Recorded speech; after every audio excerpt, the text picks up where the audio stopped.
Are you on a low-calorie diet and still have trouble losing fat? Well, this video is for you. Or in other words, how not to lose weight. Recently, a professional ex-tennis player from Slovakia, Dominika Cibulková, shared on her Instagram profile this picture. And it says that she had her basal metabolic rate tested. And that showed that her basal metabolic rate is about 1400 calories. And her nutrition advisor recommended her a diet for weight loss that is just about 1250 calories. And this is what I see most common with people who are trying to lose fat and are really struggling with it, just like Dominika.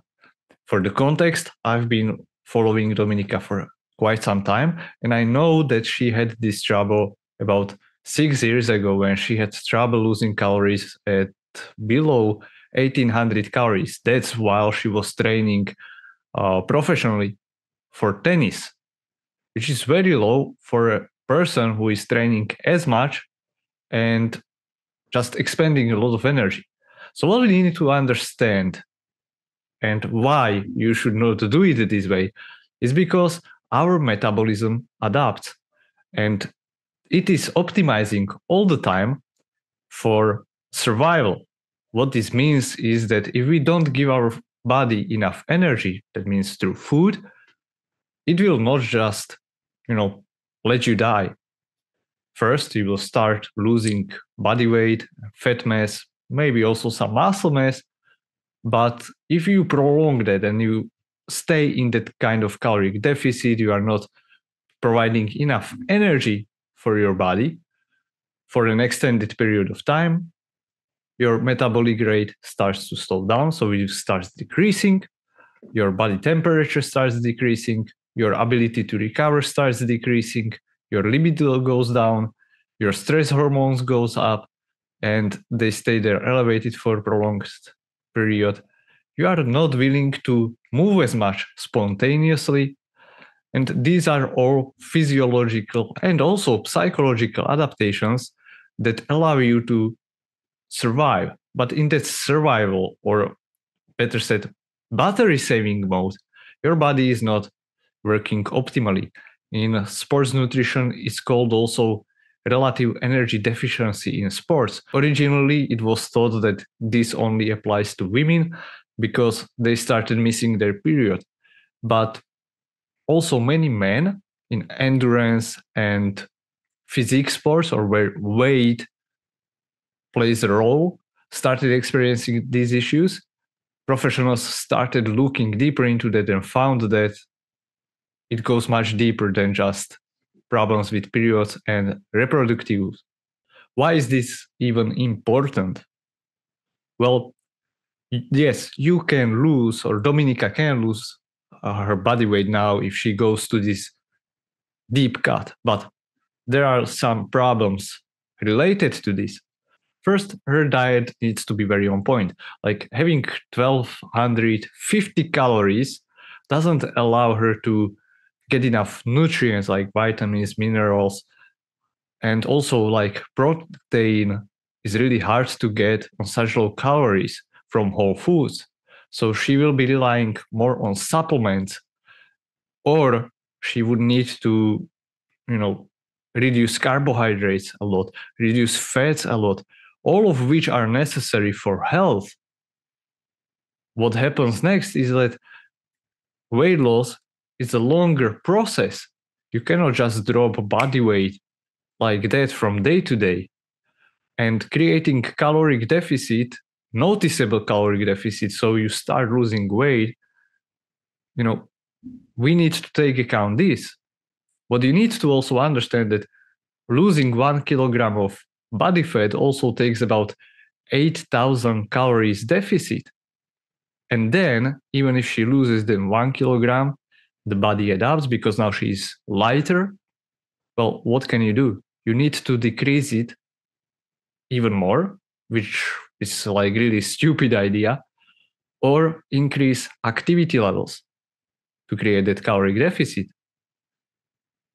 And tell me what happens next if she has like 7 kilos to lose or 10 kilos to lose. This is a very unsustainable approach. And even if you manage to lose that weight by, eating less and exercising more, in this case, how would you then sustain those changes? Like now your body is even more adapted for survival. First, it's not working optimally. Your hunger cravings are up. Your ability to move spontaneously or drive to move spontaneously is even lower. This is a fight you cannot win.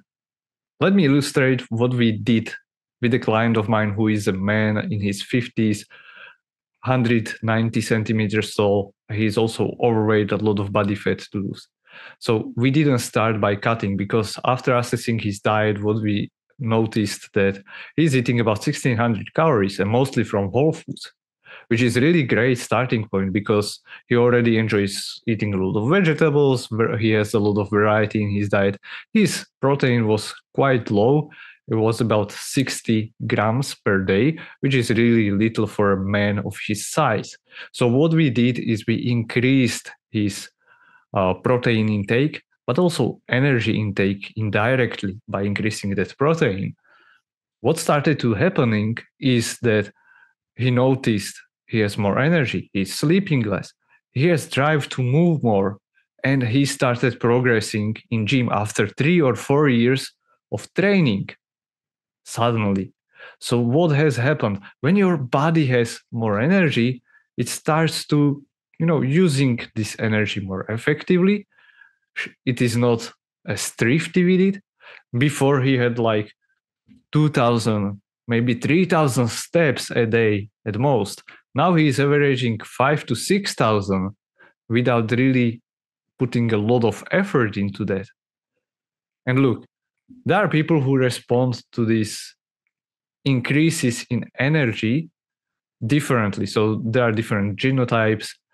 For example, your typical tall and skinny ectomorphs, when you increase their energy intake, they start moving much more, while those endomorphic types, they tend to move not as much with the energy increases.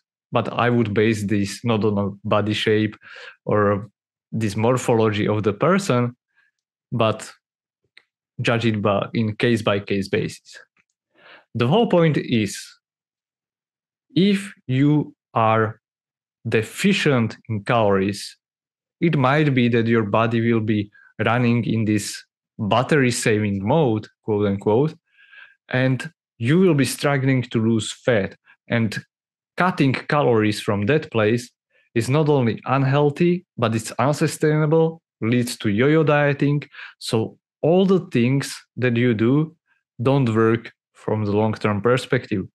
I can bet you that what this ex-tennis player Dominika is doing, if she is doing it, maybe she starts losing body fat right now, but from 12, 18, 24 months perspective, she will be in the same place where she is now, but probably in the even worse place. And I don't wish this to her. While what this guy that I'm working with is doing, we are doing a slow reverse diet. His body is adapting to more energy intake. He's starting to move more. He's getting in a better metabolic place, which will allow him later to cut weight. It will be much easier for him, and he will be still eating enough food for him to feel satisfied while losing fat. Even now, people are starting to notice that without losing weight, he also is starting to look leaner in his face and so on. So it suggests to me, together with his improvements in gym, that he's losing body fat while building muscle. And that is a great place to be because it doesn't take much effort from his perspective. So your take-home points: eating less is not always the best way how to lose fat. Give yourself more, and you will probably have more nutrients, more energy. You will be able to work optimally. And this is in the context of a person who is undereating or has been undereating for quite some time. So it's not like for a person who just noticed that they cannot lose weight and, unknowingly they are still eating like 3,000, 4,000 calories. No, that's not the case. If you enjoyed this video, please like, share, and subscribe. And if you enjoy content like this, you will also enjoy my newsletter that I release weekly. It's called Health, Energy, and Performance, and I share information about new studies, some new views on the studies, on the nutrition, on the training, and especially on the mindset, how to put it all together so you can get healthy, stronger, faster, and feel better for it.